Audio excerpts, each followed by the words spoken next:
Joel and Karen. Hello, bate! Masiglang hapon po sa inyong lahat. Binabati ko po yung mama ko, yung papa ko, yung lolo ko, tsaka si Sir Abel na nasa langit po. Alam ko pong napapanood niyo po ako ngayon. Tsaka po yung mga... Sino? Yung papa ko po, yung lolo ko po, tsaka po yung trainer ko po, si Sir Abel na Sino nasa nasa langit langit? na po. Sila po tatlo. Okay. Patingin mo, sige. Binabati ko po kayo lahat dyan. Pakikamusta po ako kay Lord. Kayo ay mga honor students. Ano yung mga medalyang yan? Yes po, consistent honor student po ako mula po nung elementary. Elementary class valedictorian po ako. Junior high school class salutatorian. At ngayon nga pong senior high school, kagagraduate ko lang po, class valedictorian din po ako with special awards. Ito naman, sino matanda sa inyo? Si Kuya po, siya Kuya, po. ano naman sa'yo? Okay po. Will, kasalukuyan po ako ngayon. Nasa ika-4 na taon ng pag-aaral ko sa Bulacan State University, College of Education po. Bachelor of Secondary Education. Major in Physics. Future teacher po. Para sa bayan!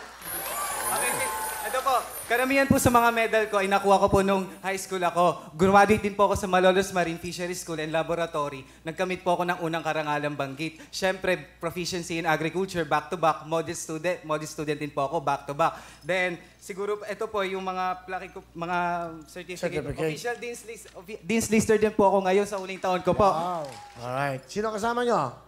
Pinapakilala po namin ang napakasipag at napakatatag po naming mama, si Mama Lisel! Yun! Welcome po, Nanay Lisel! Hello po, Will! Okay, kamusta kayo? Ito po yung mga anak niyong napaka-rurunong. Yes po. Ano pong gusto niyo sabihin? Mga anak, proud na proud ako sa inyo. Sa tinagal ko sa Shanghai ng 13 years, sinikap ko na makapag-aral kayong lahat, solong katawan. Very proud ako. Nung araw na graduate ka, Karen, doon ko nalaman kung ano yung proud mother. Kasi doon ko naranasan yung umakyat sa stage nang nagsabit ng medal mo. Joel, ilang buwan na lang gagraduate ka na. Sure, ako na rin aakyat sa stage para magsabit ng medal mo. Ngayon, wala na si Papa nyo. Solong katawan pa rin ako para kumayod.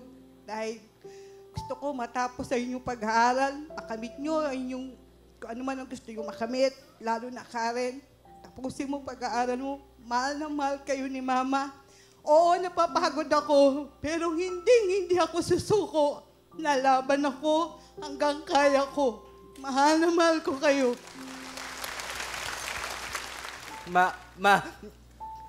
Huwag kang mag-alala. Hindi ka namin pababayaan. Napakaswerte namin kasi ikaw yung nanay namin.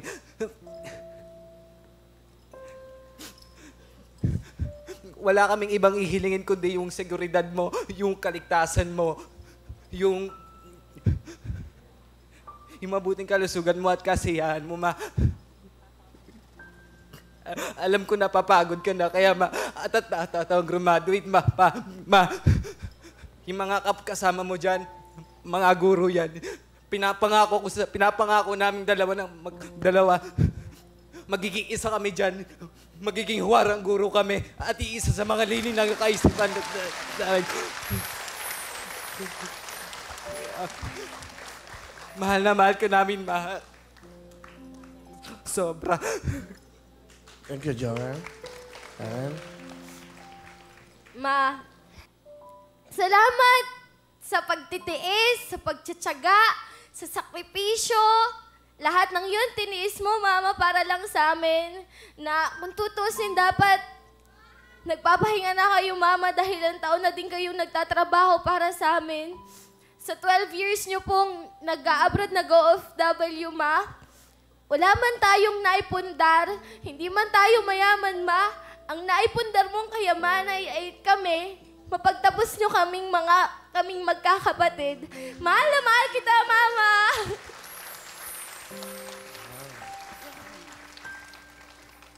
Don't worry, Ma. Pagka-graduate namin, pwede ka nang tumanggap ng manliligaw.